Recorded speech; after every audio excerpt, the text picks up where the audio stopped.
Desde o início do período colonial, nós vamos ter dois grupos de pessoas, de portugueses, que vão ser muito importantes aí no estabelecimento dessas relações com os povos indígenas. O primeiro grupo é o grupo dos colonos propriamente ditos, ou seja, aqueles colonizadores que de fato vêm ao Brasil para montar fazendas, fazer comércio, explorar as riquezas do território. E o outro grupo é o grupo de ordens religiosas, especialmente o grupo dos padres jesuítas. E a grande discussão da época vai ser exatamente sobre a legitimidade ou não da escravização dos povos indígenas. Aqui vão surgir duas opiniões bastante diferentes. De um lado, você vai ter a opinião de muitos padres jesuítas, que vão dizer que os indígenas tinham alma e que, portanto, eram também filhos de Deus e que não poderiam ser escravizados. Do outro lado, você vai ter os colonos, que estavam precisando de mão de obra para trabalhar nas fazendas, na extração das riquezas do território e que, portanto, sentiu essa necessidade de explorar a mão de obra indígena por meio da escravização. E aqui vão surgir uma série de atritos entre padres jesuítas e colonos, porque os jesuítas vão a todo momento tentar impedir que os colonos escravizassem os indígenas. E os colonos vão, a todo momento, tentar encontrar formas aí de explorar aquela mão de obra.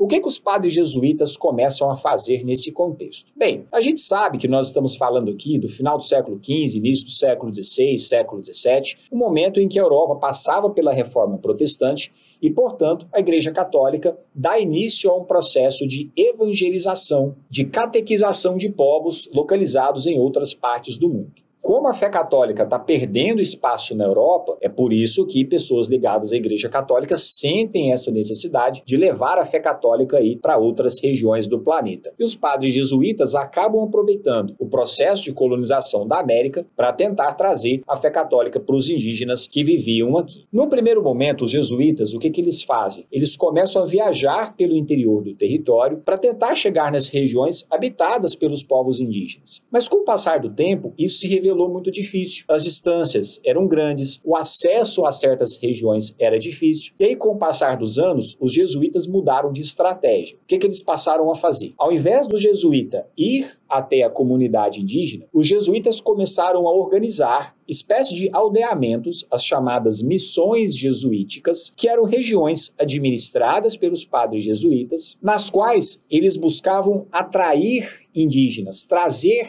indígenas de outras regiões, para que esses indígenas passassem a viver sob o governo, sob a administração dos padres jesuítas. Então vejam, ao invés do jesuíta ir até os indígenas, você buscava formas de fazer os indígenas virem até os padres jesuítas.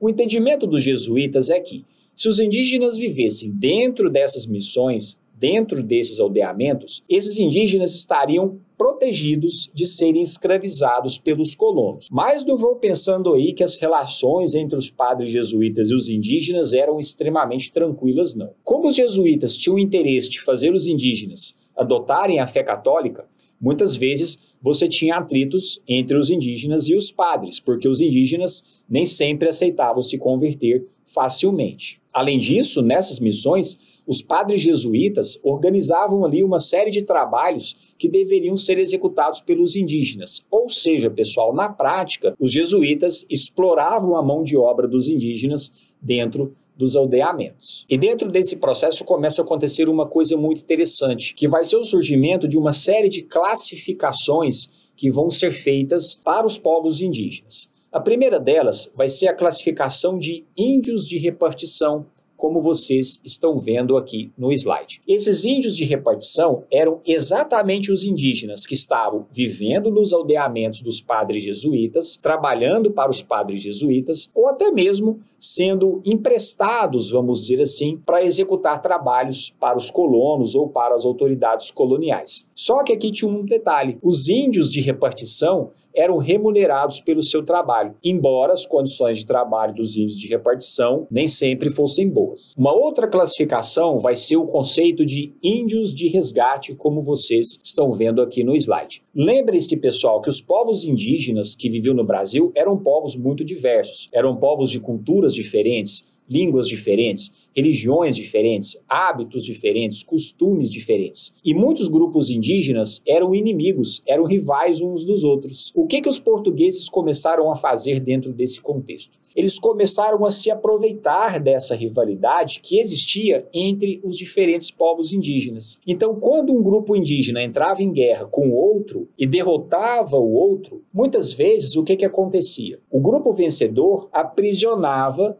pessoas que faziam parte do grupo derrotado. E os portugueses se aproveitavam para procurarem essa comunidade indígena, levarem mercadorias, objetos variados para ela e convencer essas comunidades a trocarem os seus prisioneiros pelos objetos. Esses indígenas resgatados, ou índios de resgate, como era o termo utilizado aí na época, havia uma brecha na lei que permitia que eles fossem escravizados. Ou seja, se os índios de repartição, que viviam nos aldeamentos dos jesuítas, não podiam ser formalmente escravizados, os índios de resgate poderiam ser escravizados. Então vejo que a todo momento, apesar de você ter uma legislação que tentasse proteger os indígenas da escravização, você tinha a criação dessas brechas para permitir que, em alguns casos, certos indígenas pudessem ser escravizados. No caso dos índios de resgate, depois de um tempo, você teve até uma regulamentação, foi estabelecido aí um período, máximo de 10 anos para que eles fossem escravizados, depois eles tinham que ser libertados, mas na prática a gente sabe aí que nem sempre essa libertação ocorria. Então vejo que a todo momento os europeus estão encontrando formas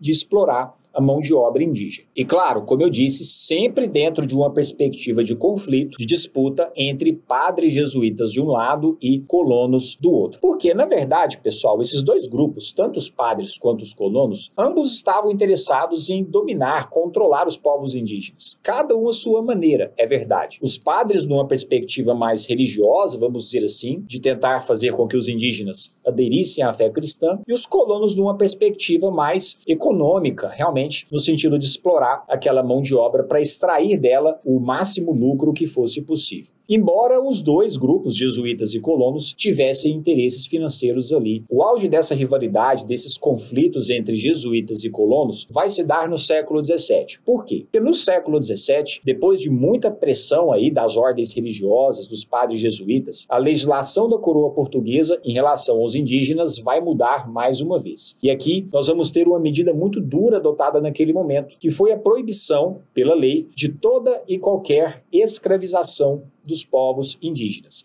Ou seja, mesmo aquelas exceções que nós tínhamos anteriormente, as guerras justas, a questão aí dos índios de resgate, mesmo essas exceções, elas vão começar a ser combatidas. Você vai ter um endurecimento em relação à escravização dos povos indígenas. Claro que isso não acontece por um ato de bondade aí da coroa portuguesa. Nós precisamos lembrar, pessoal, que no século XVII, o tráfico de escravos de origem africana para o Brasil começa a ficar cada vez mais intenso e começa a gerar aí um lucro cada vez mais crescente. De certa forma, você limitar a exploração da mão de obra indígena era você gerar uma demanda, uma necessidade por mais escravizados de origem africana, o que tinha como objetivo incentivar aí o tráfico de escravos para o Brasil e gerar mais dinheiro a partir disso. Então havia esse interesse econômico por trás aí desse processo. Mas o efeito, que isso vai gerar vai ser o acirramento dos conflitos entre jesuítas e colonos. Melhor exemplo que nós temos disso vai acontecer na região do Maranhão, no final do século XVII,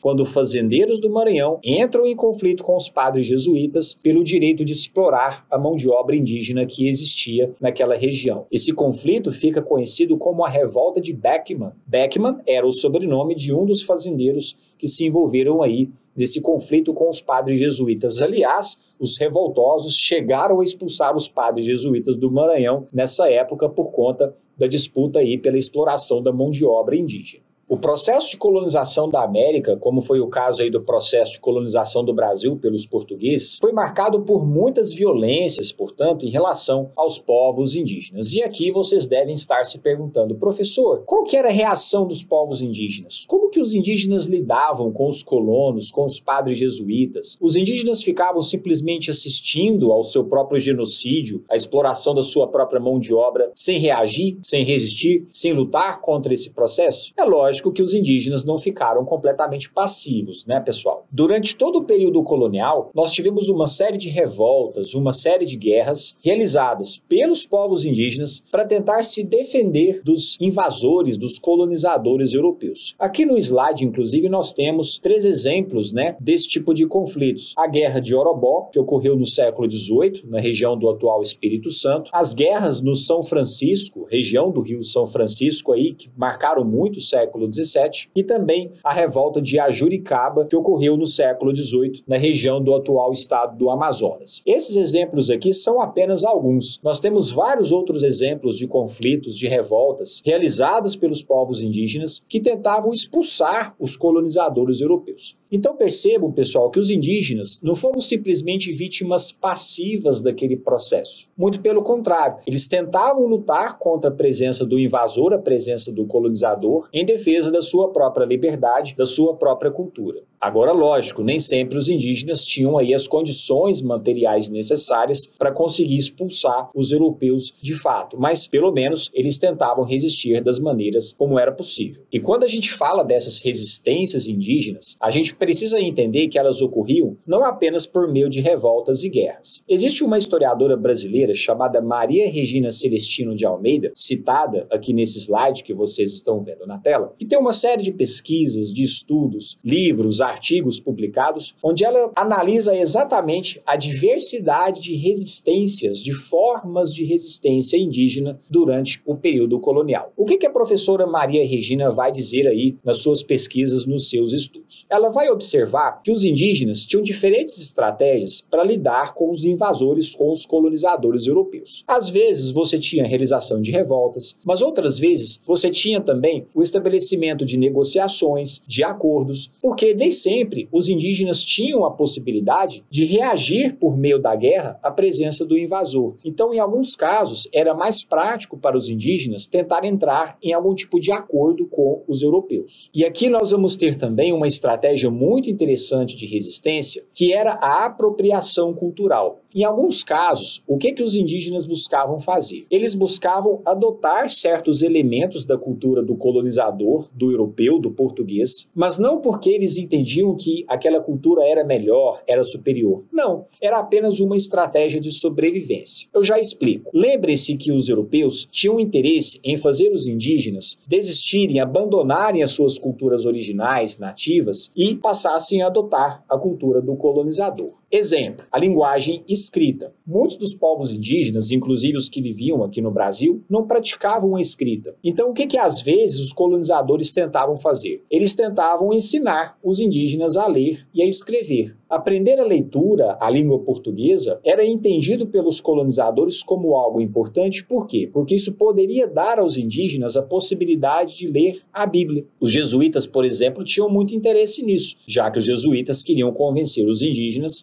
a adotarem a fé cristã. Em alguns casos, o que os indígenas faziam? Eles se aproveitavam desse processo para aprender certas coisas da cultura europeia, como, por exemplo, a leitura e a escrita, e começarem a utilizar desses elementos culturais no sentido de uma sobrevivência, de uma resistência. Então, para o indígena, muitas vezes, era muito interessante aprender a ler e a escrever na língua portuguesa, porque isso dava a ele a possibilidade de fazer requerimentos, de fazer solicitações por escrito para as autoridades coloniais, para demonstrar os seus desejos, denunciar violências que vinham sendo praticadas, apresentar solicitações às autoridades coloniais, ou seja, os indígenas, eles adotavam a cultura do colonizador como estratégia de resistência ou mesmo de sobrevivência. A sobrevivência que era possível ali dentro daquele processo do período colonial. E é interessante que dentro dessa conjuntura, a professora Maria Regina observa isso muito bem nos seus estudos, ela vai dizer que essas apropriações culturais vão provocar até mesmo alterações, transformações na própria identidade dos povos indígenas ali daquela época. Voltando àquelas classificações que eu comentei anteriormente, a classificação de índio de repartição, de índio de resgate, os indígenas vão se apropriar dessas classificações também para tentar fugir aí ao máximo possível de uma exploração mais violenta. Então, em muitos casos, para o indígena, era muito interessante ser classificado como um índio de repartição,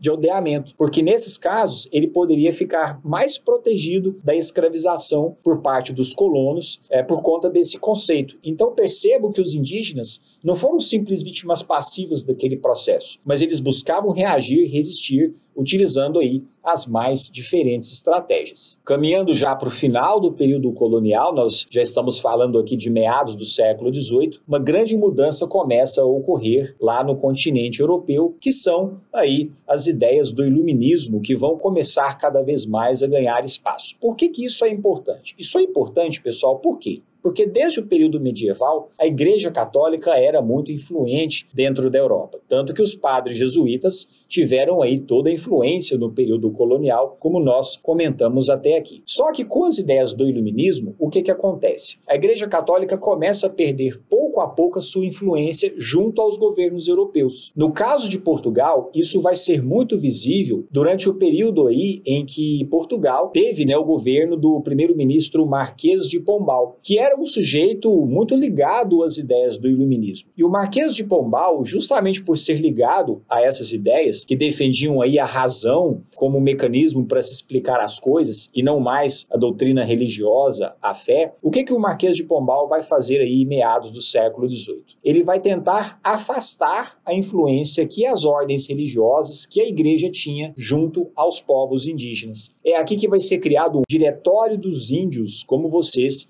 estão vendo aqui no slide, por meio do qual a própria coroa portuguesa passaria a gerenciar, passaria a administrar a questão indígena no Brasil. Então, com o Diretório dos Índios, o que aconteceu com os padres jesuítas e com os padres de outras ordens religiosas? Eles acabaram sendo expulsos da América Portuguesa. Eles foram expulsos do Brasil e tiveram aí, inclusive, os seus bens confiscados. Então, com a criação do Diretório dos Índios, aquelas antigas missões jesuíticas, aqueles aldeamentos que até então eram administrados pelos padres jesuítas, passavam agora a serem gerenciados pela coroa portuguesa por meio do Diretório dos Índios. O diretório levava esse nome por quê? Porque você tinha a criação da figura do diretor. O diretor dos índios era exatamente o responsável, o funcionário aí da coroa portuguesa, que ficaria responsável por gerenciar as populações indígenas em certas regiões do Brasil. E o governo português definiu que o diretor dos índios tinha que cumprir com uma série de requisitos,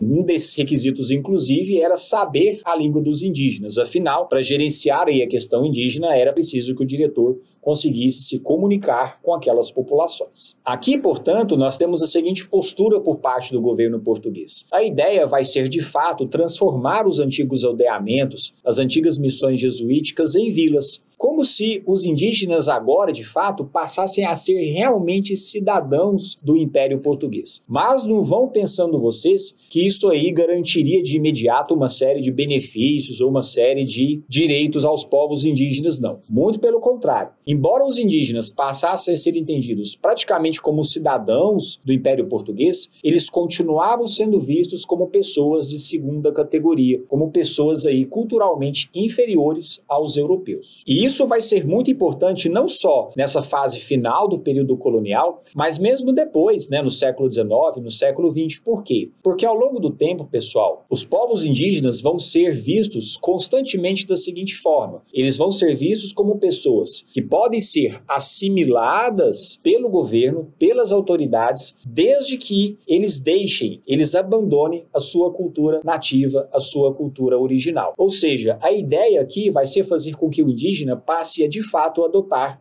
a cultura do europeu, a cultura do homem branco. E isso não foi algo específico só do período colonial. Essa ideia, infelizmente, ela continua presente até os dias de hoje. Muitas vezes, nós ouvimos até os dias de hoje que os indígenas são cidadãos brasileiros, o Brasil hoje é um país independente. Muitas vezes as pessoas falam que os indígenas são cidadãos brasileiros e que, portanto, eles precisam se comportar de fato como cidadãos. O que seria esse se comportar como cidadãos?